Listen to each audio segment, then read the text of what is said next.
नमस्कार, बहुत-बहुत स्वागत करते हैं क्लिक टुडे के आज के इस वीडियो रिपोर्ट में और इसमें जो हम बात करेंगे मुख्यमंत्री कन्या उत्थान योजना की राशि को लेकर के। तो देखिए बहुत सारी छात्राओं का जो है ready for payment subject to availability of funds जो है दिखाई दे रहा है। बहुत लोगों का अभी रिसेंट में पेमेंट भी किया गया है। पिछले हफ्ते अगर हम बात करें तो लगभग 10,000 छात्राओं के जो है खाते में पैसे भेजी गई हैं और धीरे-धीरे करके इस महीने के अंत तक जो 30,000 का जो लिस्ट बना था, उन सभी को पेमेंट कर दिया जाएगा। आपको मैं बता देना चाहता हूँ कि 2019 से 22 सेशन की जितनी भी छात्राएँ थीं और मतलब अभी जिनका नाम नहीं जुड़ा है पोर्टल के ऊपर, उन सभी को भी इस योजना का लाभ मिलेगा।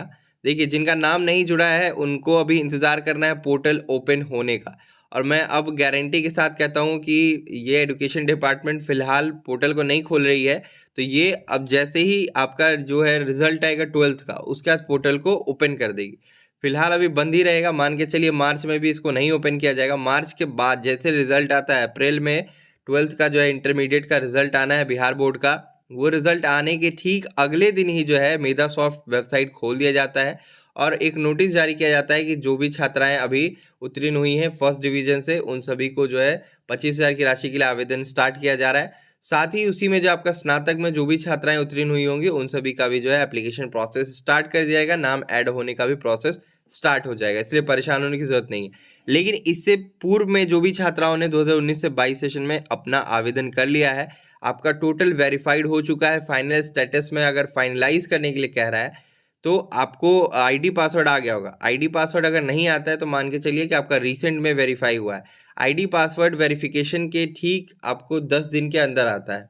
ये उसका एक टाइम पीरियड रहता है। टोटल वेरीफाई होने के बाद जो 10 दिन के अंदर आपको आईडी पासवर्ड आ जाएगा, आपको लॉगिन करके फाइनलाइज़ कर लेना होगा, ठीक है?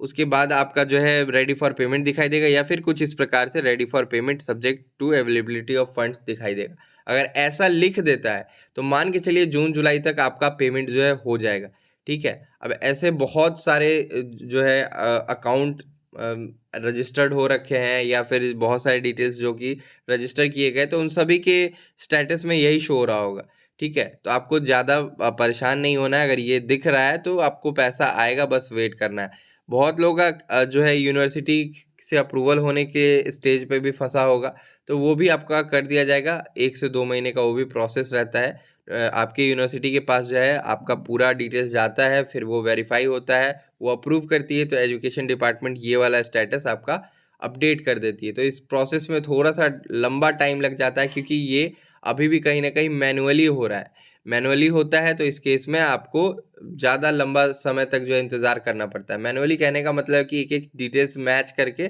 तब वेरीफाई करती है यूनिवर्सिटी, क्योंकि यूनिवर्सिटी का पूरा डेटा ऑनलाइन नहीं है जिसकी वजह से टाइम लग जाता है। ठीक है, तो ये तो हो गया। अब बात करें कि नाम ऐड होगा, उसके बाद क्या होगा, तो नाम ऐड होगा तो आपका आवासीय प्रमाण पत्र ये सब अगर बना होगा, तो आप जो है आवेदन कर लीजिएगा, फिर आपको भी वेट करना पड़ेगा 6 महीने तक, क्योंकि इसका टेन्योर रहता है 6 महीने तक। अब जिनका रिजेक्ट हो गया है, प्रॉपर्ली पूरे तरीके से रिजेक्ट हो गया है, मैसेज भी आ गया कि आपका रिजेक्ट हो गया इस कारणवश, तो जिस सर्टिफिकेट की वजह से ज़्यादातर डोमेसाइल की वजह से जो रिजेक्ट हो जाता है या फिर बैंक सीडिंग नहीं होता है, इसकी वजह से रिजेक्ट होता है।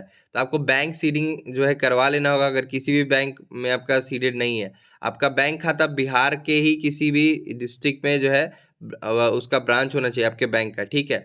अगर नहीं होगा, अगर मान लीजिए आप दिल्ली का अकाउंट दे रही हैं, तो फिर वो आपका एक्सेप्ट करेगा ही नहीं, ठीक है? तो बिहार का ही किसी ब्रांच का होना चाहिए आपका बैंक खाता, आवासीय प्रमाण पत्र भी होना चाहिए और बैंक से सीडेड होना चाहिए। यूआईडीआई की वेबसाइट पे जाकर के बैंक सीडिंग स्टेटस चेक कर लीजिएगा। बहुत सारी छात्राओं का ऐसा सवाल आने लगा कि सर मेरा बैंक सीडिंग किसी और अकाउंट में है और मेरा जो रजिस्ट्रेशन के टाइम अकाउंट दिया गया उसमें तो बैंक सीडिंग है नहीं।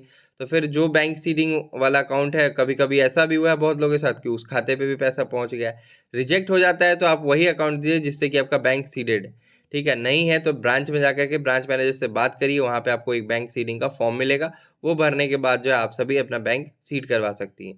तो ये रहेगा प्रोसेस। अभी चलिए आपको बताते हैं कि एक बार स्टेटस अपना कैसे चेक कर लेना है।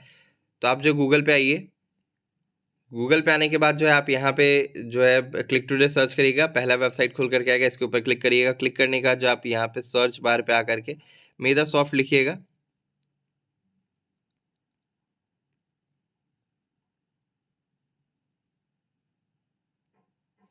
ये लिखने का सर्च कर दीजिएगा। सर्च करने के बाद जो 29 मार्च वाला आपको जो पोस्ट खोल लेना रहेगा, यहाँ पे क्लिक कर दीजिएगा। ये क्लिक करने के बाद जो है आपको नीचे स्क्रॉल करके आना रहेगा। यहाँ पे आपके जितने भी इंपॉर्टेंट लिंक्स हैं वो लगे हुए हैं। रजिस्ट्रेशन का फ़िलहाल अभी पोर्टल क्लोज़ है, तो अगर आप ओपन करते भी है तो पोर्टल क्लोज़ का ही मैसेज आपको दिखाई देगा, कुछ इस प्रकार से पॉपअप होता हुआ। बहुत सारी छात्राओं का कहना है कि हमारे कॉलेज का नाम रिसेंट में ऐड हुआ है, तो क्या इस योजना का लाभ मिलेगा? तो अब आपके सेशन के ऊपर डिपेंड करता है, ठीक है? आपके कॉलेज मान लीजिए रिसेंट में रजिस्टर्ड हुआ है और आपका सेशन 2018 से 21 है, तो फिर नहीं मिल पाएगा। 2020 से 23 है तो फिर आपको नहीं मिल पाएगा। उसके आगे की जितनी भी छात्राएं उत्तीर्ण होंगी स्नातक उस कॉलेज से, उन छात्राओं को इस योजना का लाभ मिल पाएगा।